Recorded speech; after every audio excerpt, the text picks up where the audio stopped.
Welcome to the Transformative Neurotherapy Podcast with your host, Dr. Heather Putney, founder and executive director of Transformative Neurotherapy. This is the place where healing happens faster. Because let's face it, your brain doesn't come with an owner's manual until now. Here, we take a holistic approach to brain health, bringing together science, mind-body harmony, and the tools you need to optimize your well-being. Whether you're a high performer, executive, athlete, longevity hacker, or just someone tired of your brain working against you, Dr. Putney is here to help you unlock your full potential. From brain fog to chronic stress, we're covering it all so you can finally experience brain health, mind harmony, and total well-being. Ready to get unstuck? Let's get started. Panic disorder can feel overwhelming and unpredictable, but with the right neurotherapy approach, the brain can learn new patterns and the transformation can be life-changing. Welcome, everyone. I'm Dr. Heather Putney, founder and executive director of Transformative Neurotherapy. Back in the studio with Dr. Tiffany Thompson, founder and CEO of NeuroField Neurotherapy and the School of Neurotherapy. Dr. Thompson, I'm so excited to jump into this one with you today.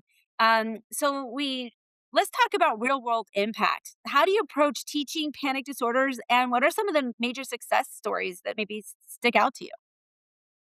Well, the impetus for teaching a course on panic actually came from the class was on panic, rage, and psychosis, actually, and it was born out of I had I had my own single, really, but memorable experience of rage. I raged on my gardener, and that's a story. It's probably doesn't cast me in the best light, but it was so wild to me to have this experience of being completely flooded, completely overwhelmed with emotion.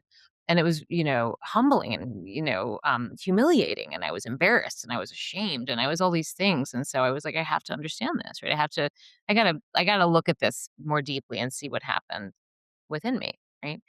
And what I found was that, there are corollaries between these things, interestingly. Now, I don't personally suffer from a panic disorder, but what I can say about panic um, is that it is one of the disorders in which we see abnormal findings. And you find something called spikes. Also called, there's another variation called polyspikes. We see spikes and polyspikes, and I don't know, roughly 1 out of 5, 1 out of 6 clients that walk through the door. Um, but sometimes you see them as correlated to panic. In fact, I would say 97% of the time when someone walks in the door, they're going to have this one particular finding in their EEG. And it's a circuiting. It's a quick fire. It's almost as though there's a portion of their brain, an area that just kind of erratically discharges spikes. Like if you think about a light that's kind of going out and it's flickering. And when that happens, the individual can be struck by a pang of overwhelm, of dread. They could get flooded, and it's this deep, um, you know, a deep, deep, oh no, right? Something isn't right. Very often what will happen with individuals is their heart will start to beat really fast, right? So they'll start to have a cardiac response, and their system will then believe that it's under duress, that it's under threat, and so their whole sympathetic tone and their entire body is being told that you're not safe. You've got to take care of yourself. Very often, people who have this experience feel like they're dying. I'm having a heart attack, right? That's one of the things that we commonly hear from people who have had panic attacks, and many of them find their way into the ER because they think they're having a heart attack, even though they're 30 years old, right? So what's often happening with that demographic is we're seeing isolated epileptiform discharges in their brains, usually in the form of spikes and polyspikes. And so what's so cool about using stimulation, multimodal stimulation, neurotherapy, to address this is that we can actually um, pretty quickly um, take down that instability in the brain, right, with the stabilizing rhythm. as you know. And so and so, I've said a number of times, if I had my druthers, if I got to pick one disorder to work on, I would have a panic clinic. Absolutely panic, because it responds so beautifully and so quickly, to neurotherapy.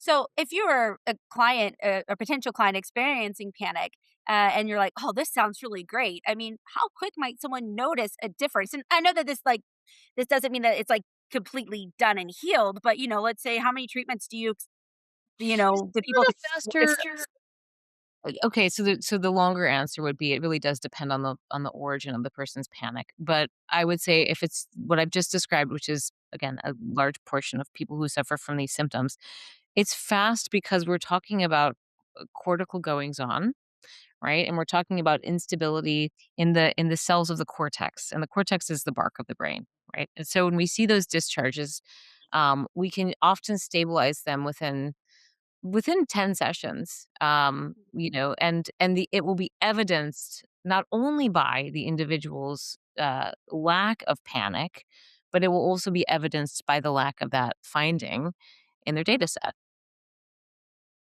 Okay, that's fantastic. And 10 sessions is, really a fast turnaround compared to a lot of these other, treatments modalities out there. So it really does respond quickly. Do you have Yeah.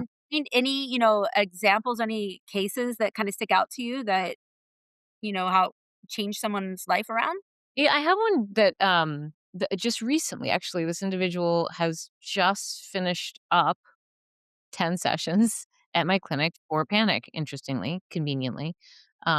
So this man, 40-year-old father of 3, working professional, but would have, really was worried about his heart because he would be overtaken by intense palpitations. And we went out to dinner with him and his wife. His wife is a friend of mine.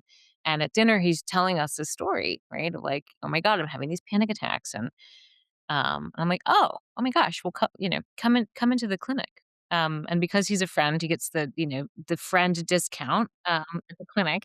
And after his first session, he wrote me a text and he goes, "Whoa," he goes, "Tiff, I am super chill right now."